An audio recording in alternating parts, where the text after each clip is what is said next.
Good evening. We welcome you to tonight's debate sponsored by the Lackawanna County League of Women Voters and the Political Science Department of the University of Scranton. My name is Patty Fowler, and I am the League's president. The League of Women Voters is nonpartisan, which means we do not support or oppose any political party or candidate. Our mission of the League of Women Voters is to promote political responsibility through the informed and active participation by citizens in their government. We encourage you to join the League of Women Voters. Membership information can be found on your program, or you can go to the website printed in your program, www.wlvlackawanna.org. We are an all-volunteer organization. Please support our work by making a donation on your way out. Donations help us cover the costs of taping so that the debates can be viewed by a wider audience. ECTV is taping tonight's debate. The taped debate will be available on YouTube and via links from our website by tomorrow. This is not a live broadcast. However, ECTV will air the program on Comcast 19 local TV. Please check with the ECTV schedule. A link can be found in your program. Every candidate here tonight signed a debate agreement that included our audiovisual policy as follows. No part of any authorized or unauthorized recording of this debate may be used or distributed by any person, candidate, campaign, or political group for any purpose whatsoever. You may provide a link to the ECTV LWV video on your campaign website. Unauthorized recordings is not allowed. To that end, we ask you to please silence and put away your cell phones and other devices. Thank you. On upcoming events, the most important event is Election Day, Tuesday, November 7th. Please don't forget to vote. A sample ballot can be found at the Lackawanna County Elections website. Then join us for election returns via live broadcast from ECTV. An interesting discussion about the elections will start prior to the closing of the polls. The program host will be Andrea Milrine.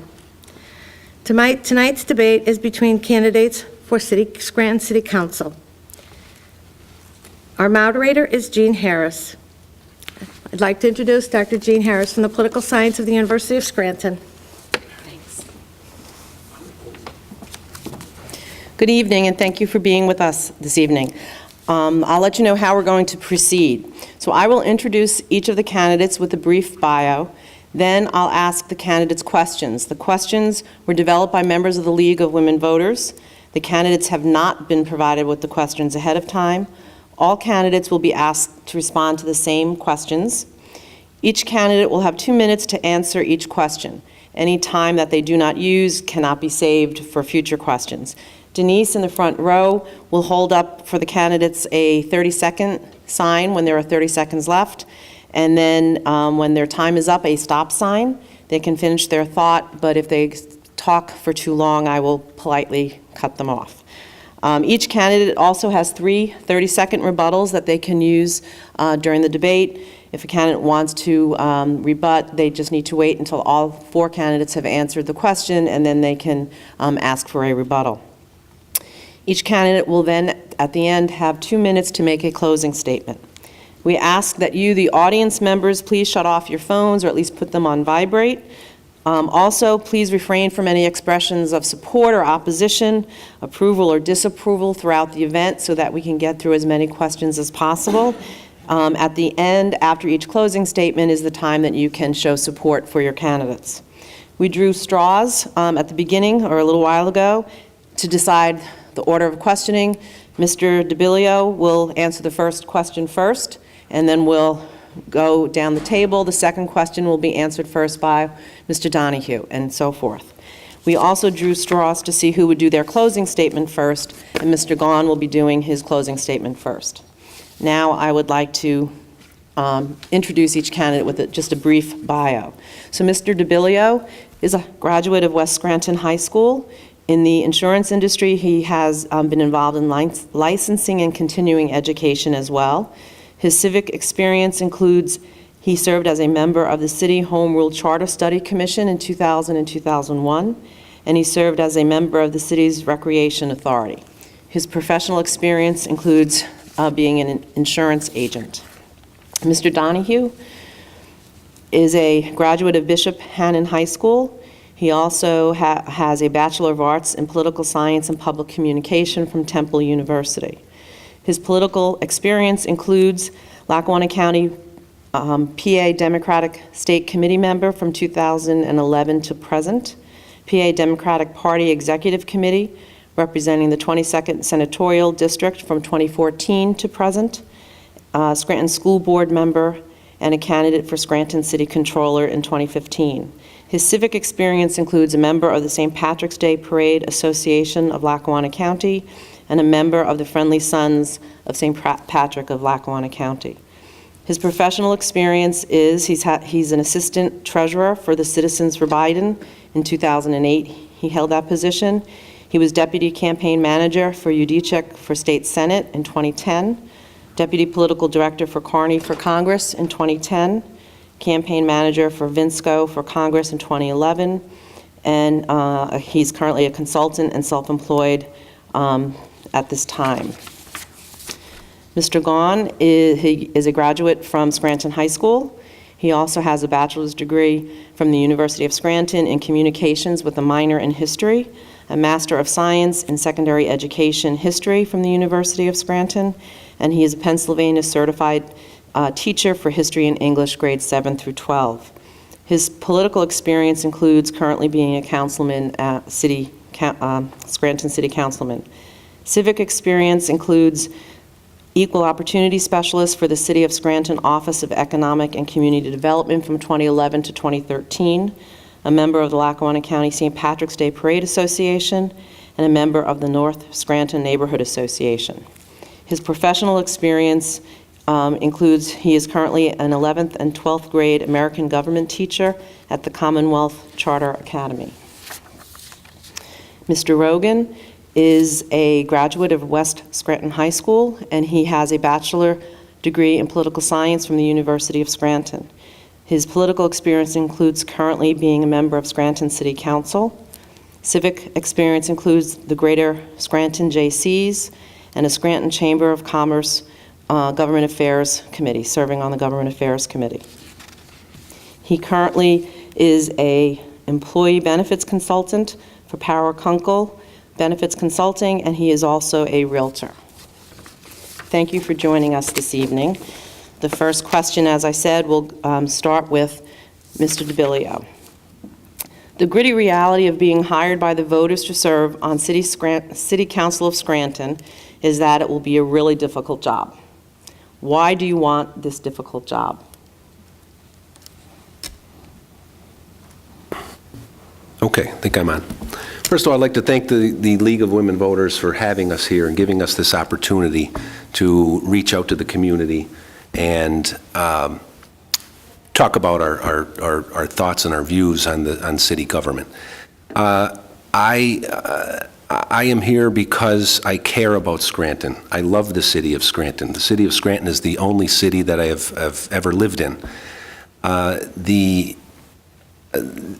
We have problems with I believe the biggest problems we have is our tax structure. We have regressive taxes in Scranton, the number one being the wage tax. So I'm here because I have a family, I have young adults. I have three children that are in college or beyond.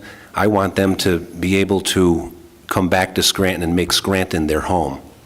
My youngest daughter is still in high school, and I just want to do everything possible to make Scranton a better place to live. And I believe if we work on the tax structure, reduce the wage tax, Scranton has very affordable real estate. We need to make it attractive for people to want to buy the affordable real estate in Scranton.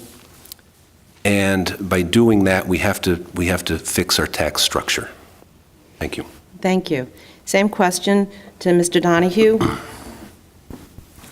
First, I would like to thank the League of Women Voters for putting on this event tonight. I'm running for City Council because I think that not only do we have to start to correct the mistakes of the past, but we need to be able to move our city into the future and make that a prosperous future. And I think to do that, it's time for a new generation of leadership that doesn't play by old school politic rules, that isn't involved with backroom deals, but that's honest and open and also willing to, like Tony said, change the tax structure to start to attract new businesses. We need to modernize our tax structure to attract new businesses and to create economic development and get people from my generation to start moving back into the city of Scranton and not continue to move out. Thank you. Mr. Gahn? Thank you. Back in October of 2016, when I was going to decide whether or not I wanted to run for another term on city council, I sat down with my wife, Kelly, and we started to discuss our lives together. And one of the first things that we talked about was our two children. I have a 2-year-old named Jack and a 1-year-old named Murphy. And we thought about what kind of opportunities are going to be here in the city of Scranton in 20 or 30 years when they get older. Are they going to be able to work in the city of Scranton? Are they going to be able to raise a family here? Are they going to be able to enjoy their neighborhoods like my wife and I have when we were growing up? So that's why I'm running for another term on city council, because I think that I can affect change in city government. You know, when I've been campaigning over the last couple of months, there is such a negative stigma with being involved in public service, being involved in civic affairs. And I think that the only way that we can change that stigma is to be involved in city government, to be involved in civic affairs. So that's why I choose to be involved, because I think it's important. I think as a young person in the city of Scranton, it is our obligation to be involved.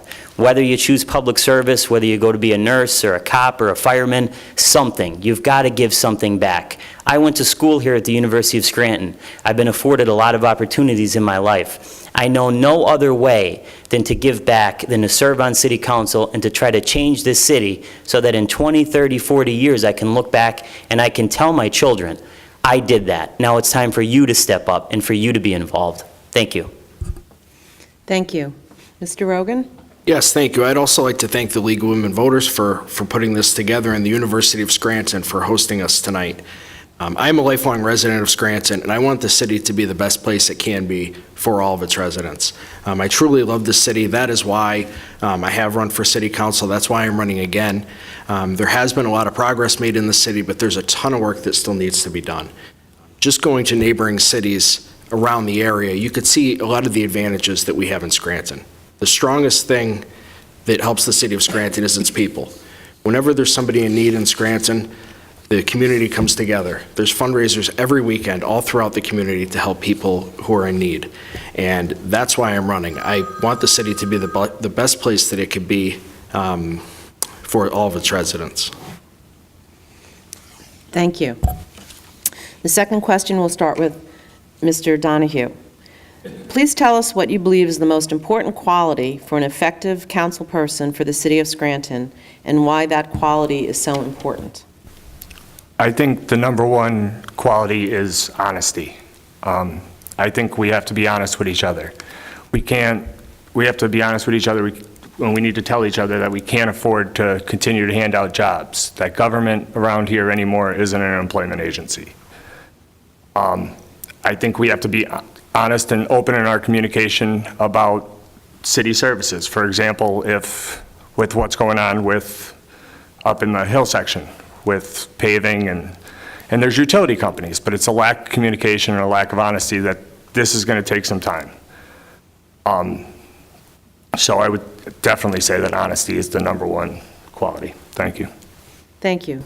Mr. Gahn, the same question to you. Yes, thank you. I would say that integrity is probably one of the most important qualities that you can have, not only as somebody who's in public life, but just in general. You know, my Irish grandmother, who has since passed away when I first ran for public office, before I decided to run, she said, I can tell you one thing, tell the truth and shame the devil. It's an old Irish saying. And I've lived by that over the last 4 years on my term at City Council. If I know that I've made not the popular decision or the political decision, but what I felt was right in my heart, then I know I can put my head down on the pillow at night and I can sleep easy, knowing that I've looked at all the facts and I've made the decision that I thought would be best for all of the people of the city of Scranton. I also think that compassion is a very important quality. Again, not only to have as someone who's in public service, but also just in general as a human being. As I've traveled across the city over the last few months, I have seen people, especially elderly people, who are suffering greatly. In fact, I was in Manuka not too long ago on Davis Street, sitting across the table from an elderly woman who had to decide whether or not she was going to pay her garbage bill or buy medication or buy food. She has no family left in the city. Where do they go? New York City and Boston. Why? Because there are more opportunities there. So she's left with a crumbling tax base. She's struggling to pay her bills. Those are the people that I'm fighting for, not the people that can donate to a political campaign, not someone that could just go to a rally and slap a politician on the back, but those people that I have sat across the kitchen table from over the last 4 years. Those are the people that I'm fighting for. Thank you. Thank you. Mr. Rogan? Well, there's a number of qualities. I want to talk about two of them. The first one that hasn't been mentioned is passion. Actually caring about the issues that we're debating. And anyone who watches a council meeting knows that sometimes things get heated because the council members are passionate. They care about their city. They care about their position. And the second quality, which is, I want to say, almost the opposite, is being open-minded. There has to be compromise. Government cannot be run by one party or one faction. There has to be a give and take. Council has 5 members, and I believe all 5 members have good ideas. Sometimes we'll agree, sometimes we'll disagree. But it's very important that we all listen to one another, respect one another's ideas, and at the end of the day, do what's best for all the residents of the city. Thank you. The question now goes to you, Mr. DeBilio. I believe, I'm sorry. Okay. I believe it's very important for openness, honesty, and transparency in government. That is the number one priority when it comes to a legislative position like the city council is. You need to be willing to work with others. I've seen far too many times in the last number of years where city council and our administration were at odds and gridlock evolved. We need to be willing to work with others and work on solutions. We need to have compassion for our senior citizens and elderly who are on fixed incomes. Scranton is a very geriatric community, and we have to be willing to work on solutions that are going to help the elderly be able to afford their homes. And we need to be willing to listen to problems of others. You know, on Thursday nights, people have asked me, why do you want this job? Do you see what goes on over there? I'm not in it to get yelled at every Thursday night, but I am willing to listen to the problem of others and have the passion to work on the solutions to those problems. Thank you. Thank you. Next question, we'll start with Mr. Gahn. Do you support or oppose the call for Lackawanna County to conduct a property reassessment? Please explain your support or opposition. I'm in 100% support of reassessment in Lackawanna County for a number of different reasons. Number one, for the simple fact of fairness. It's been, the last reassessment was done in the 1960s. So just based on, as I said, fairness, it has to be done. Then, from a data standpoint, if you look at all of the countries, or all of the counties, rather, in Pennsylvania who have not performed a reassessment like Lackawanna County, economic development suffers. Wages suffer for those who are employed in the county. I also think any business that would be willing to relocate to the city of Scranton, the first thing they're going to look at is whether or not there has been a reassessment done in the past. And when you tell them that it hasn't been done in 50 or so odd years, they're going to look to other cities. So I think the fact that that question was put on the ballot really is a dereliction of duty on the part of the commissioners. I think that when you are elected to public office, you are elected to serve and to make difficult decisions, not to say to the people, here, vote on this. If that was the case, we'd be in a direct democracy and every single person would be voting on every minor issue. It's incumbent upon the commissioners to make sure that assessment gets done, it gets done in a fair way, and it gets done in a way that does not cost us a lot of money. Thank you. Thank you. Mr. Rogan? I couldn't agree more with what Mr. Gahn said. The number one issue regarding a reassessment is fairness. Since day one, I have supported Lackawanna County doing a full reassessment. Before it was put on the ballot, before it became a hot-button issue, City Council sent letters to the Commissioner's office asking them to pursue a reassessment. The key issue, as was mentioned, is fairness. Many people might not know this, but there are similar homes on the same blocks in the city of Scranton that are paying hundreds or thousands of dollars difference in taxes. How that's fair, I don't know. That's why we need a reassessment. Also, on the development side, I met with two individuals just this week who have invested millions of dollars in the city, downtown developers. And I asked them, what's the biggest impediment to them to grow their businesses? And they tell me they can't do new construction in the city because of the assessments. So that's why you see a lot of the old buildings rehabbed, but you're not seeing a lot of new construction. I firmly believe a full reassessment will not only be fair, but it'll also help grow our economy and increase our tax base. Thank you. Mr. DeBilio?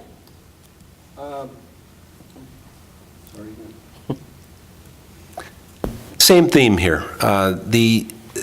It is all about fairness. I would be in support of a reassessment. We haven't had a reassessment since 1968, almost 50 years. That is archaic. The issue here, again, is fairness. Presently, assessed values depend a lot on who you know in government right now. And a lot of times it is very unfair. So a reassessment would bring things to a level playing field. However, the question being placed on the ballot, I think it is a decision that should be addressed by our current government officials, primarily at the county level. They seem to be kicking the can down the road, though, and they're placing it on the ballot with a question that is very vague and scareful. It's somewhat of a scare tactic to a lot of people. It has become a political football, and unfortunately, I do not believe that it will pass, given the certain circumstances that it is under right now. Thank you. Mr. Donahue? First off, I would like to just say I'm 100% for reassessment. The only reason that it is on the ballot right now, tentatively on the ballot right now, is because of a lack of leadership. A lack of leadership in our county commissioners to make decisions that they were elected to make. Just as everyone else has said, it's an issue of fairness and equity. And what a lot of people don't realize is it's not going to automatically increase your taxes. So for example, if the countywide assessment were to double, the millage rate for the county would automatically be cut in half. That's something that I don't think a lot of people understand, and that goes into economic development, because we have a much higher millage rate than other counties and municipalities, and that's because of a lack of a reassessment. So I'm 100% for a reassessment. Thank you. Thanks. Next question, we'll start with Mr. Rogan. If elected, what will you do if the state courts determine that the Scranton sewer sale was done illegally and therefore the sales proceeds disappear from the city's coffers? Thank you. Well, there's a number of things as far as contingency goes in the city of Scranton on how to address that shortfall. The first one is if the proceeds from the sale cannot be used, the majority of them have actually been used already, and they were used to pay down long-term debt. So the benefit on that end is with that debt gone, that does free up capital if those funds had to be expended in another way or used in another way. I do think the city needs to be proactive, not only on that issue. There are a number of pending lawsuits against the city of Scranton, just like there are every level of government. And each one of them will affect the city differently. There's lawsuits over rental registration, lawsuits over garbage, a whole host of issues. And unfortunately, in the past, the way the city has operated has been waiting and seeing what the courts say and then moving forward. I would support having work sessions, which council has had in the past, to not only get ideas from all the members of council, but also the public on how they would like to see these matters addressed, and to get as much input as we can from our state officials as well. Because many of these items, particularly the suit over some of the wage taxes, are state law. So there needs to be cooperation between all branches of government on this issue. Thank you. Thank you. Mr. DeBilio? Can you repeat the question? Sure. If elected, what will you do if the state courts determine that the Scranton sewer sale was done illegally, and therefore the sale's proceeds disappear from the city's coffers?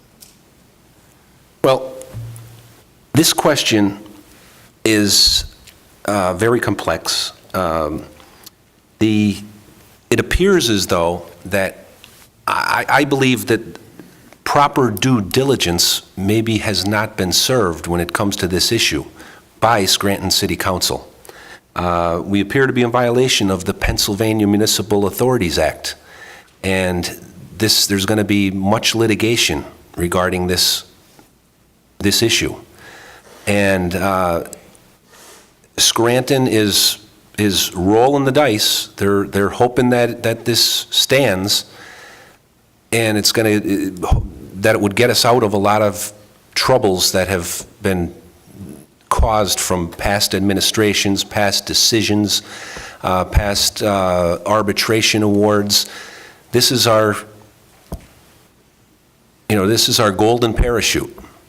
And if it is found to be in violation of the Pennsylvania Municipal Authorities Act, and those funds are not available to us, we need to rely on borrowing money to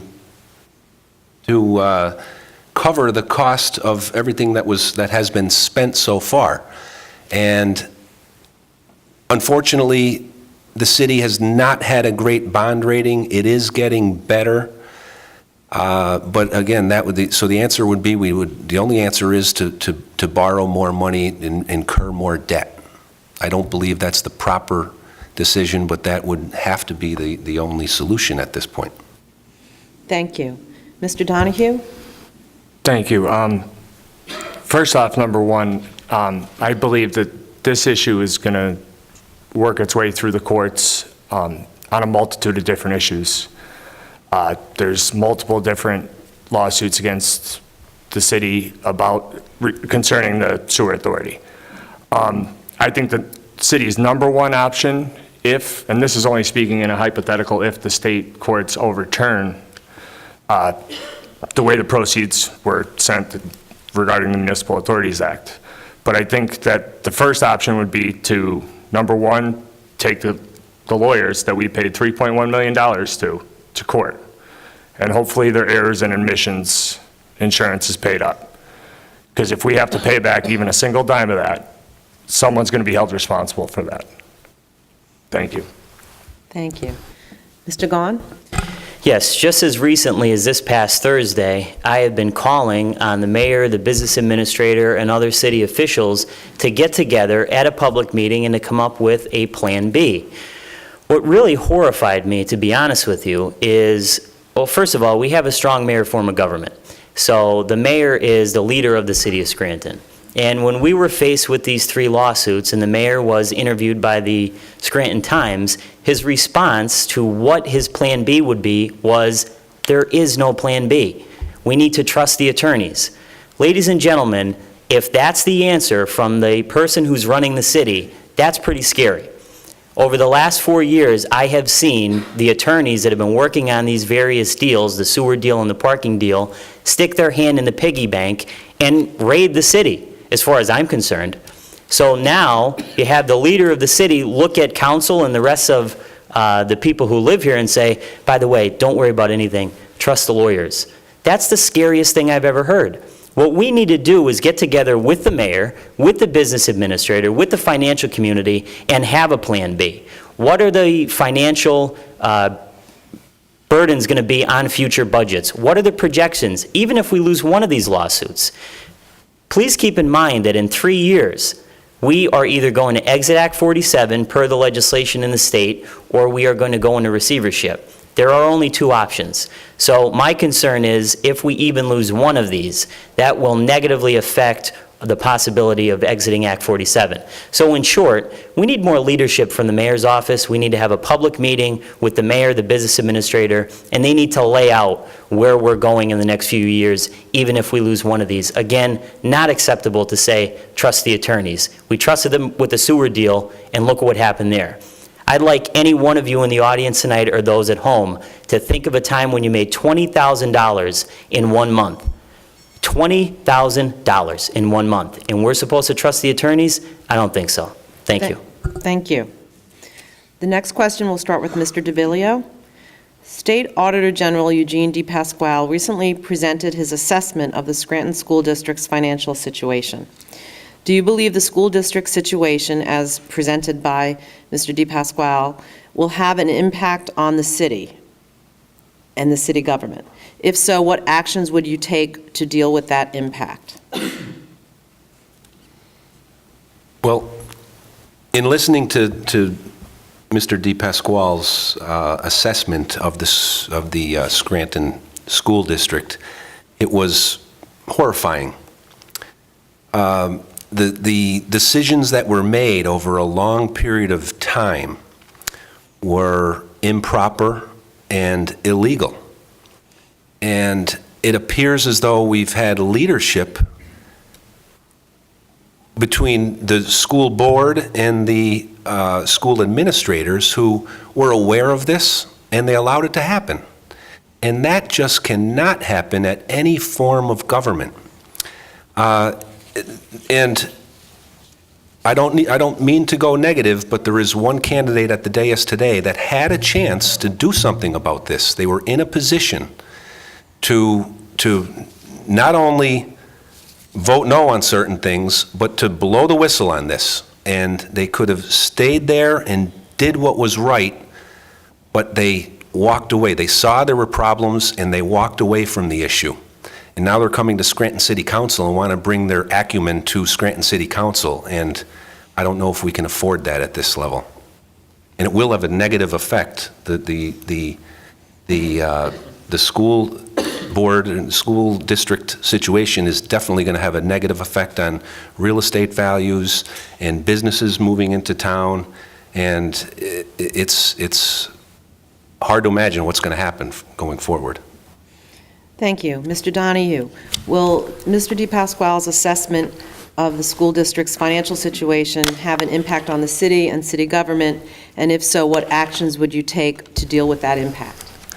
I would just like to first point out that what we just heard right there was a perfect example of how out of touch Mr. DeVillio is, because he obviously wasn't paying attention. When, for my 2 years on the school board, I stood up and I fought against this board majority. I let everybody know about that budget deficit. Unfortunately, they ignored and ignored and ignored my warnings.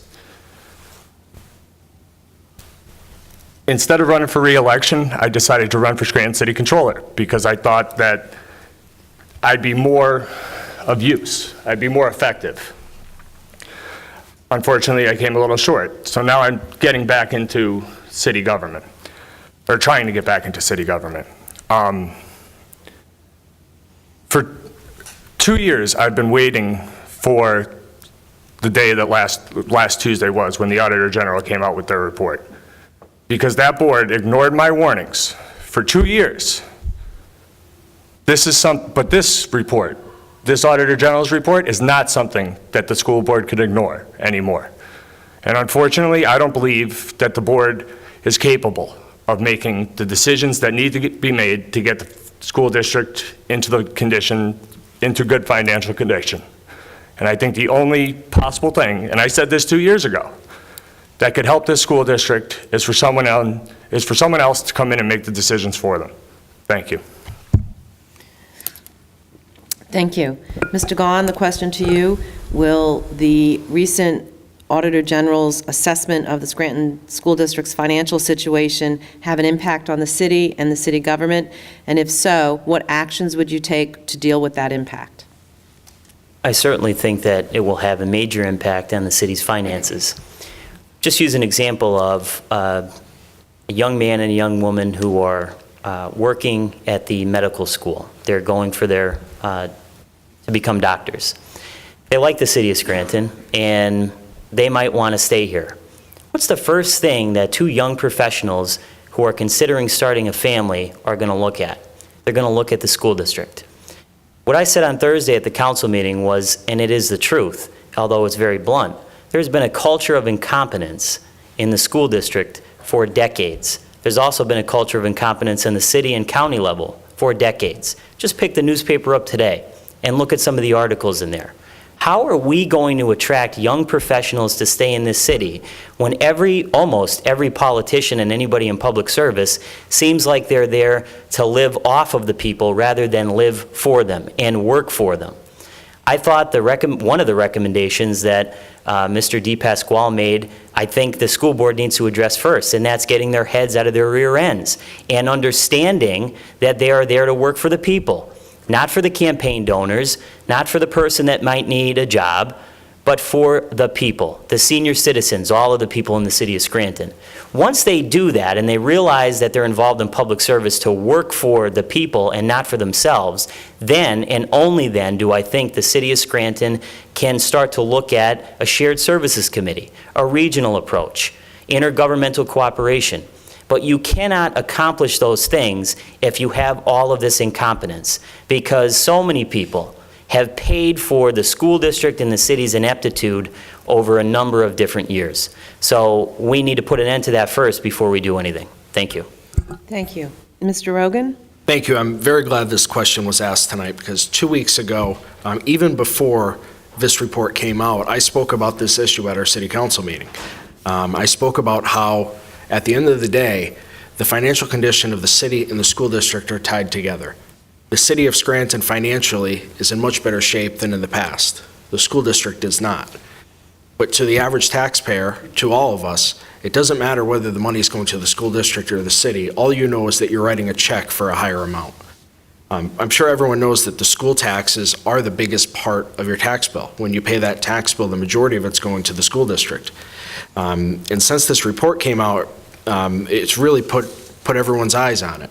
You know, I think a lot of times city council, because our meetings are televised and we have a robust public participation, gets a lot of the attention on what's going on in the city government. And I think it's time that, you know, the residents of Scranton take a closer look at what's going on at the school district.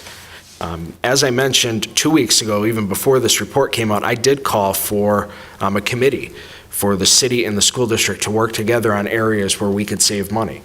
For instance, the school district operates garbage trucks. The city has garbage trucks that drive by those same schools every day on their routes. That's an area where there can be a shared service. On the other side of the coin, the city of Scranton has janitor contracts that are bid out, that are done by private companies. The school district has a very large custodian department that could help the city.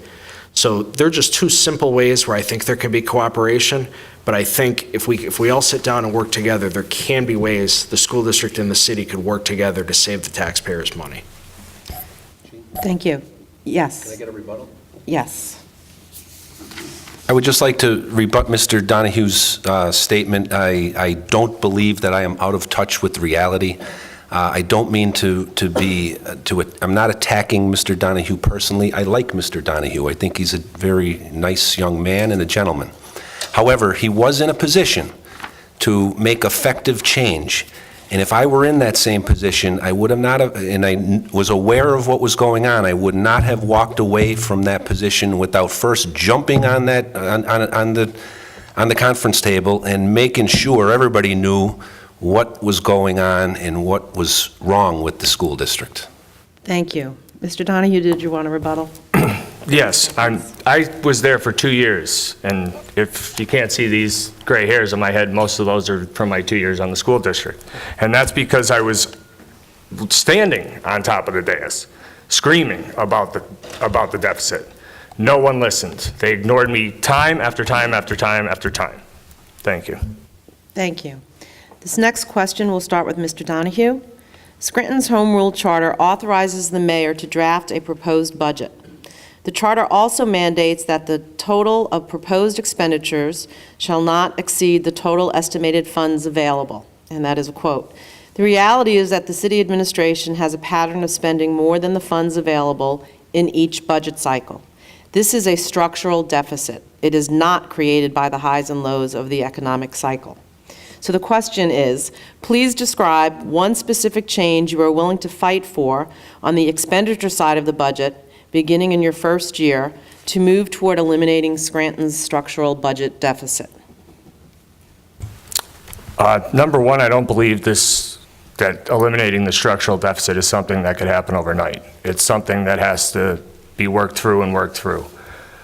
And I'd be more than willing to work with every other member of council, all department heads, the mayor, the administration, to figure out ways to lower our expenditures. Legacy costs are the drivers. We need to figure out new alternative ways to lower those costs. We need to figure out our pension systems. One way to get, I think, to help fix our pension systems is to lower the rate of return that we currently have. Because when we don't meet that rate of return, that's extra money that the city has to put into the pension system every year.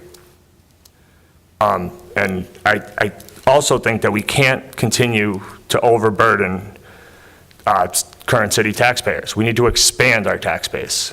We need to modernize our tax system to bring new businesses in instead of pushing them out. Thank you. Thank you. Mr. Gahn, the same question? Yes, thank you.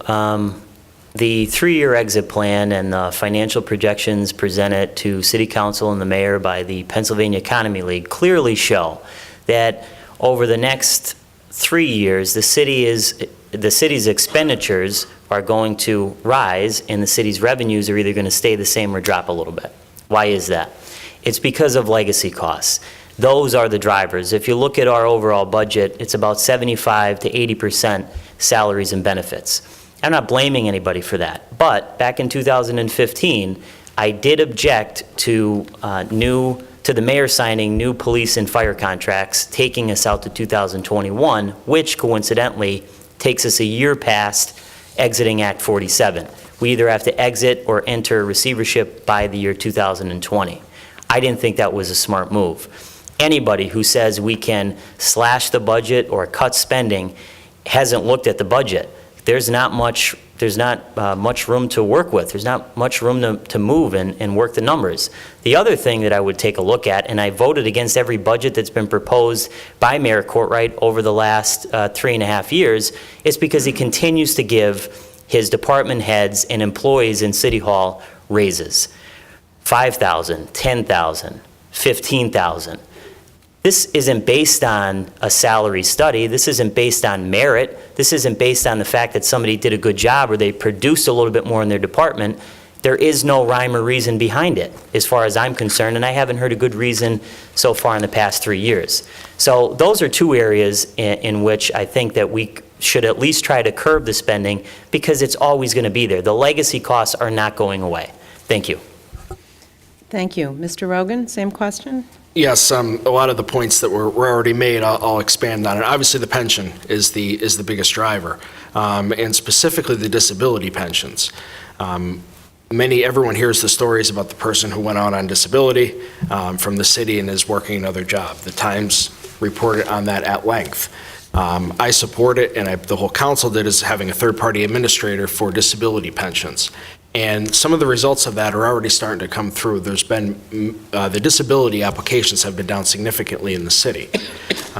That's not to say that people who are truly disabled shouldn't be able to go out on disability, but the fraud and waste on those disability pensions needs to be cracked down on. The second part of that is the city's MMO, or our yearly pension cost that comes out of our budget. This has gone up year after year. Much of it is because in past years, the state allowed a reduced payment to be made. And because of all those past years when the right amount wasn't put in, we're behind. So more money needs to be put in to catch up. The frustrating thing about that is every dollar that's spent on our MMO to go into our pension funds is $1 less to put police officers on the street, to keep our firehouses open, to pave roads, to do any of the services that the residents of this city need on a daily basis. So the pension is really an area where we need to shore it up. And the other thing is, I think the pension boards need to be run by professionals. The investments need to be determined by professionals. The current makeup is a 50-50 split between stocks and bonds. If that was changed 5-10 years ago, there would be tens of millions of dollars more in those funds. So I think finance professionals need to come in and make these decisions for the board, not just the board members. Thank you. Mr. DeBilio, so the question is, can you describe at least one change on the expenditure side of the budget that you would consider fighting for in your first year on City Council? Well, we have a budget deficit that seems to be continuing to grow, and it's basically due to a dwindling tax base. There are, our taxes are regressive, and they're chasing people out of town. We have to, number one, work on our tax structure. Another thing would be we can renegotiate contracts with our municipal unions. The way our budget deficit is getting out of line, we want the municipal unions to thrive and to flourish, but they need to be fair with the Scranton taxpayers. Another thing would be, again, we're repeating some statements here, but a reduction in administrative cost. Yeah, I believe Bill is exactly right. We can't just keep giving raises with a dwindling tax base. And we also need to reduce fraud and waste in disability pensions. That is definitely something that needs to be addressed and looked at in a very serious manner. Thank you. I think we're going to have to go to closing statements, given the timeframes we're working with and what time it is now. And so before we started, we drew straws, and Mr. Gahn won, so he will get his closing statement first. So Mr. Gahn. Thank you. First, I'd like to thank the League of Women Voters. I'd like to thank all of you for coming out tonight. I'd like to thank all of you at home for watching. I'd like to thank my wife, Kelly, for being by my side for the last 4 years and during this campaign, and my whole family for supporting me. For the last 4 years, I have fought for the citizens of Scranton. I have been an independent voice. I'm a Democrat, but I haven't just listened to the Democratic Party. I've listened to the people of the city of Scranton. I have been independent on that city council. When it's called for asking tough questions, I've asked them. I'll give you one example.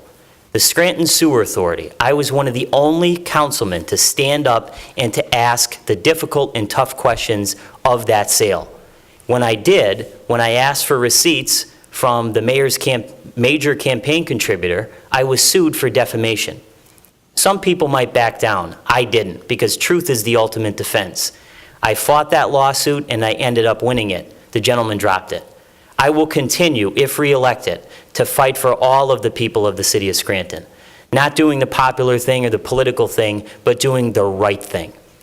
You know, there's a saying a quote that I read this morning from a Greek philosopher. And he said, if you want to avoid criticism, say nothing, do nothing, be nothing.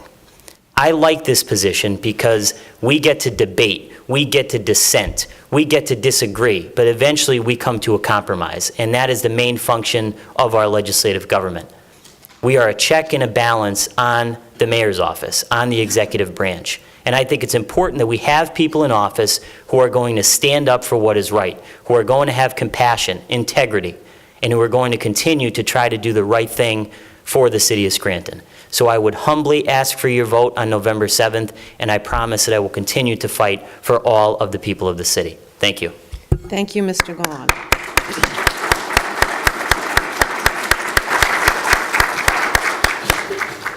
Mr. Rogan?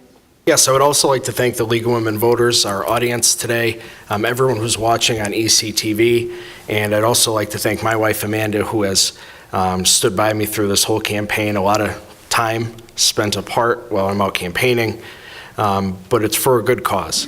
I'm honored to be your city councilman, and I want to continue to be your city councilman. You know me. You've seen me at your community events. You've watched me on city council meetings, and you've seen me at your doors as I run a door-to-door campaign, going out and listening to the voters in our city. I would be honored if you would consider supporting me. You know exactly what I stand for. You have seen what I have done. I will always fight for the best interest of the residents of the city because I love the city, and I want to make it the best place that it could be. So I would be honored if you would consider voting for me, Pat Rogan, on November 7th. Thank you. Thank you, Mr. Rogan.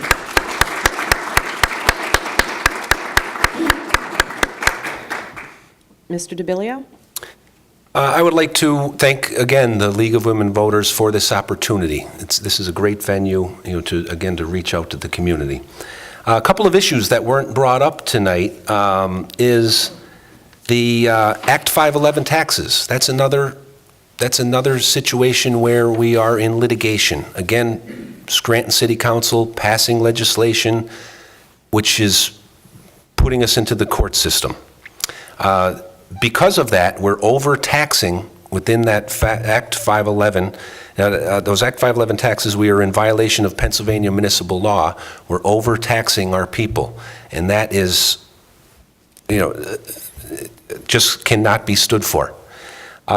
This gives us a chance to reduce, we have to reduce those taxes that we collect in the Act 511. So this is our chance to reduce our wage tax, a chance to reduce our mercantile tax. We need to make Scranton a place where people, residents, and businesses want to come. We need to rebrand Scranton. The downside of that is people say, well, hey, but if you're going to give back the wage tax and the mercantile tax, that means property taxes are going up. But at least, wage taxes and mercantile taxes, they are property owners. They will benefit from that. The ones that may be hurt are senior citizens and elderly that are on fixed income. I would also like to propose a property tax relief voucher program.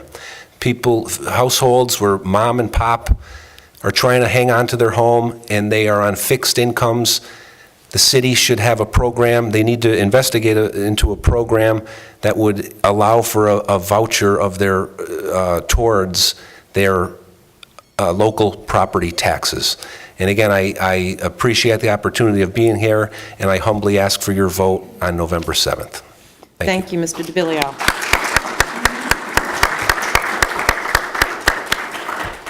Mr. Donahue? First, I would like to thank my fiancee, Mary Kate, and the rest of my family for standing with me throughout this whole endeavor. As a member of the Scranton School Board for 2 years, I was an independent voice. One of the rules I had would be to always, when someone would bring a new proposal, to always start at no, to question their proposal. Because I believe, and for them to convince me to be a yes. I believe that's one way to create good public policy. Over the last 4 years in this city, our real estate taxes have increased 82%. Our garbage fee has gone from $178 to $300. Our local services tax has tripled. We can't continue to overspend or to overtax and overburden our current tax base. We need new ideas. We need fresh ideas. We need a new direction. We cannot keep on electing the same old names and expect different results. So next Tuesday, I would greatly appreciate your vote. Thank you very much. Thank you, Mr. Donahue.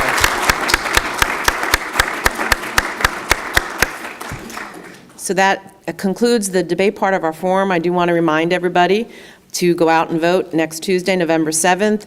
And on that ballot here in Scranton, you'll be selecting 3 candidates for the open seats on City Council, so 3 of these 4 gentlemen. So again, vote next Tuesday, and thank you for sharing some time with us this evening.